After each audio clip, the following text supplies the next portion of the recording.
বিসমিল্লাহির রহমানির রহিম। আসসালামু আলাইকুম। চলে আসলাম নতুন আরও একটা ভিডিও নিয়ে। আজ ভিডিওটা মঙ্গলবার সকাল থেকে স্টার্ট করেছি। সকালের নাস্তা রেডি করে নিয়েছি। এখানে সকালের নাস্তায় ডিম পোস্ট আর কলা প্রতিদিনের মতো।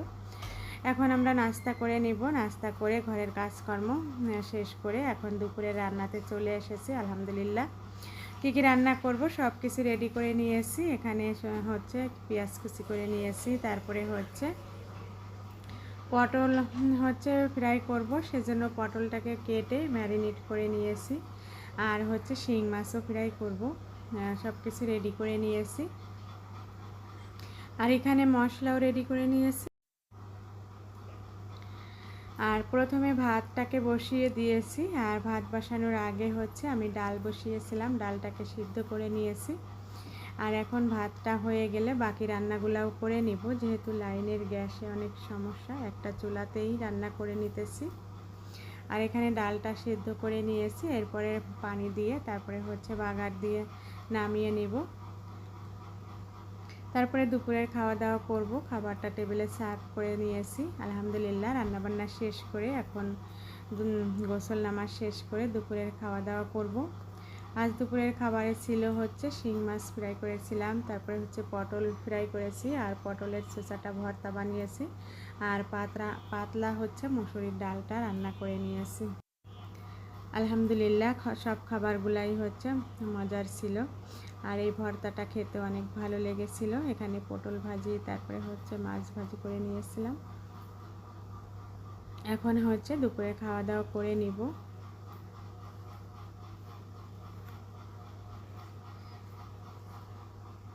এখানে আমার ভাতটা আমি নিয়ে এসেছি, এখন আমি খাওয়া দাওয়া করে নেব। খাওয়া দাওয়া করে রেস্ট করেছিলাম। তারপরে হচ্ছে এখন সন্ধ্যাবেলা তানবীরের বাবা হচ্ছে চলে এসেছে অফিস থেকে, আর আসার পথে এখানে হচ্ছে কলা আর তাল নিয়ে এসেছে। এখানে 3টা হচ্ছে ছোট ছোট তাল নিয়ে এসেছে। মাশাআল্লাহ খুবই সুন্দর তালগুলা দেখতে, একদম কিউট। এখন এই তালগুলাকে হচ্ছে আমি তাল থেকে পালটা বের করে নিব, তারপরে হচ্ছে তালটা রান্না করব। কিভাবে করব সেটাও শেয়ার করব।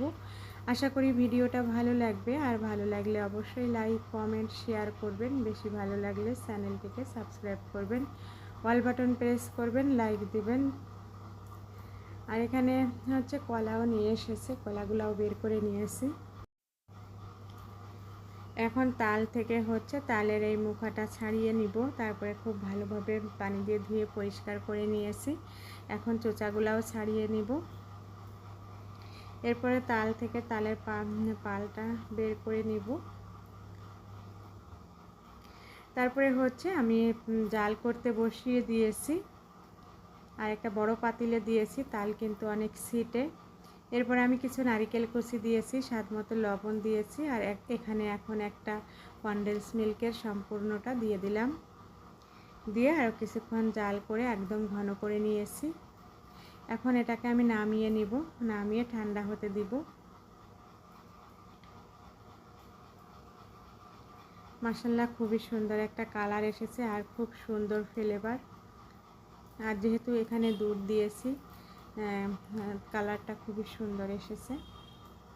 আর নারকেল দিয়েছি। এখন নামিয়ে নিয়েছি। মাশাআল্লাহ দেখতে যেমন সুন্দর হয়েছে, খেতে আলহামদুলিল্লাহ অনেক টেস্টি হয়েছিল তালটা। আর এখন কিন্তু ঠান্ডা হয়ে গিয়েছে, আমি খাওয়ার জন্য সার্ভ করেছি। তাল দিয়ে হচ্ছে মুড়ি দিয়ে খেতে ভীষণই ভালো লাগে আমার কাছে, তাই এখানে আমি মুড়ি নিয়েছি আর তাল নিয়েছি। তালটা আমি ফ্রিজে রেখে দিয়েছিলাম, তারপরে ঠান্ডা হওয়ার পরে এখন এই যে খাওয়ার জন্য সার্ভ করেছি। মাশাআল্লাহ খুবই মজার ছিল তালটা। কিভাবে তাল রান্না করলাম সেটাই শেয়ার করলাম। আজ এই পর্যন্তই। আল্লাহ হাফেজ। আসসালামু আলাইকুম।